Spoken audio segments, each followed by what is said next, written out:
Hello বন্ধুরা, আজকে আমি একটা নতুন রেসিপি নিয়ে আপনাদের সাথে হাজির হয়েছি। সজনে ডাঁটা দিয়ে আলু দিয়ে সর্ষে বাটা দিয়ে একটা চচ্চড়ি করে আমি দেখাবো। আমি এখানে সজনে ডাঁটা নিয়ে নিয়েছি আর দুটো আলু নিয়েছি। এটা দিয়ে আমি একটা সজনে ডাঁটা দিয়ে সর্ষে বাটা দিয়ে একটা চচ্চড়ি বানিয়ে দেখাবো।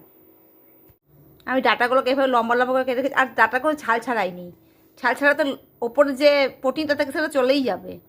যে এইভাবে লম্বা লম্বা কেটে রেখেছি, আলু লম্বা, এর এখানে কাঁচা লঙ্কা আর পেঁয়াজ কেটে রেখে দিয়েছি। তা চলুন বন্ধুরা, আমি তাহলে এবার রান্নাটা বানাই। বলুন, এবার রান্নাটা করছি। কড়াইটা বসিয়ে দিয়েছি, তেল দিয়ে দিচ্ছি।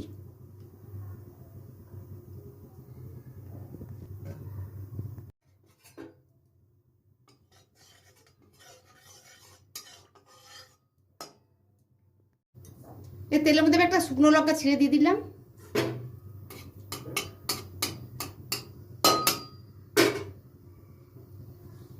শুকনো লঙ্কা ভাজা হোক।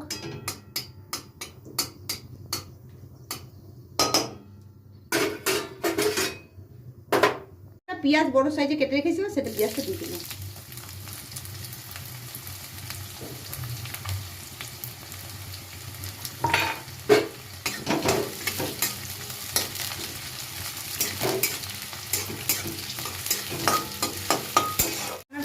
খেতে খুব ভালো লাগে, খুবই ভালো লাগে, আমার প্রচণ্ড ভালো লাগে।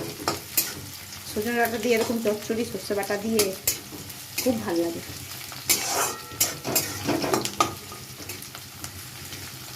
গরম গরম ভাতের সঙ্গে খেতে হবে, ঠান্ডা ভাতের সঙ্গে খেলে ভালো লাগবে না। গরম গরম ভাত থাকবে আর তারপরে এটা খেতে হবে, খুব সুন্দর হেভি লাগবে। এটা 5-6টা মতো আমি কাঁচা লঙ্কা দিয়ে দিলাম। পেঁয়াজটাকে বেশি পুরানো চলবে না, একটু যখন রঙটা চেঞ্জ হবে তখনই 5 ফোড়ন দিয়ে দিতে হবে। 5 ফোড়ন দিয়ে দিচ্ছি।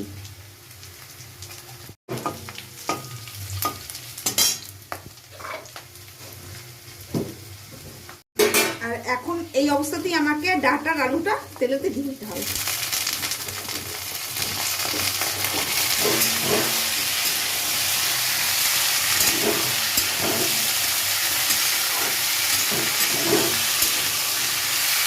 ভালো করে ভেজে নিতে হবে।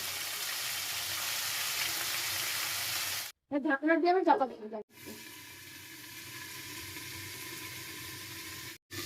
এবার ঢাকাটা আমি খুলছি।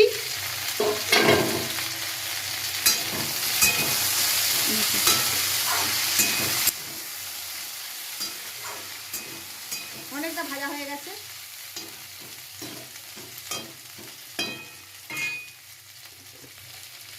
নুন দিয়ে দিচ্ছি, হলুদ দিয়ে দিচ্ছি,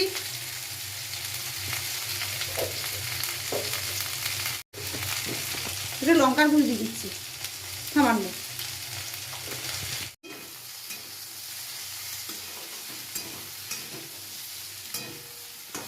সিম্পল রান্না, কোনো কিছু নাই, মশলা নাই, কিচ্ছু নেই। শুধু যে মশলা দিলে রান্না ভালো হয় এর কোনো মানে নেই, মশলা ছাড়াও খুব সুন্দর রান্না হয়। রান্না করার সময় সেদ্ধটা যেন খুব ভালো হয়। সেদ্ধ যদি সব জিনিসে রান্না হয় না, সেদ্ধটা, তাহলে সেই জিনিসটা খেতে ভালোই হয়। আর কোনো সেদ্ধ না হলে সেই জিনিসটা যতই ভালো রান্না হোক ভালো লাগে না খেতে। সর্ষে বেটে রেখেছি, সর্ষেটা আমি জল দিয়ে ছেঁকে ছেঁকে দেবো, এমনি সর্ষে দেবো না। এবার যে ছাঁকনিটা, যে ছাঁকাগুলো যদি দিয়ে দিই না, অম্বল হয়ে যাবে। সর্ষে এমনিতেই অম্বল হয়, সেই জন্য ছেঁকে ছেঁকে দিলে কি হয়, অম্বলটা হয় না।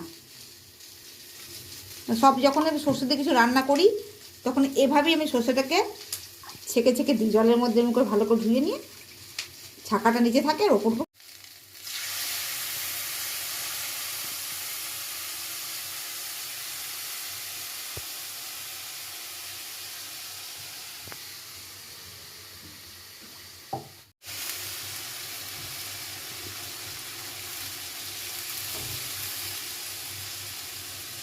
দেখুন কতগুলো ছাঁকা।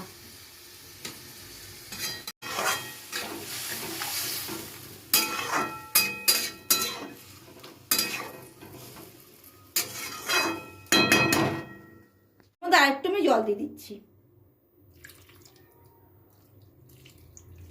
বাস, এবার আমি ঢেকে দেবো। এটা শুকনো শুকনো হবে একবারে, এবার ঢেকে দিচ্ছি। এবার ফুটুক।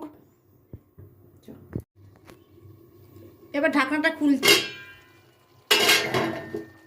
দেখুন অনেকটা জল কমেই গেছে, হয়েই এসছে। দেখি আলুগুলো দেখি একবার সেদ্ধ হলো নাকি। হ্যাঁ, আলু সেদ্ধ হয়ে গেছে।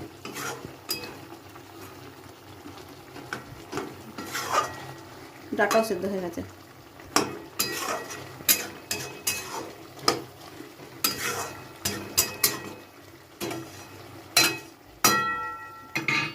একটু কাঁচা তেল দিয়ে ওপর দিয়ে একটু কাঁচা তেল দিয়ে দিচ্ছি।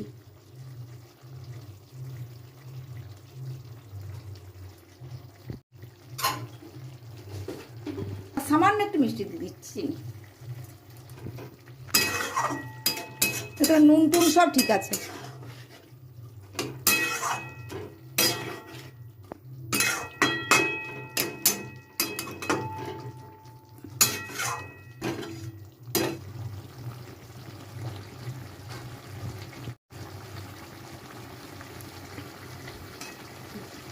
আমার রান্নাটা হয়ে গেছে, এবার আমি এটা নামিয়ে নেবো।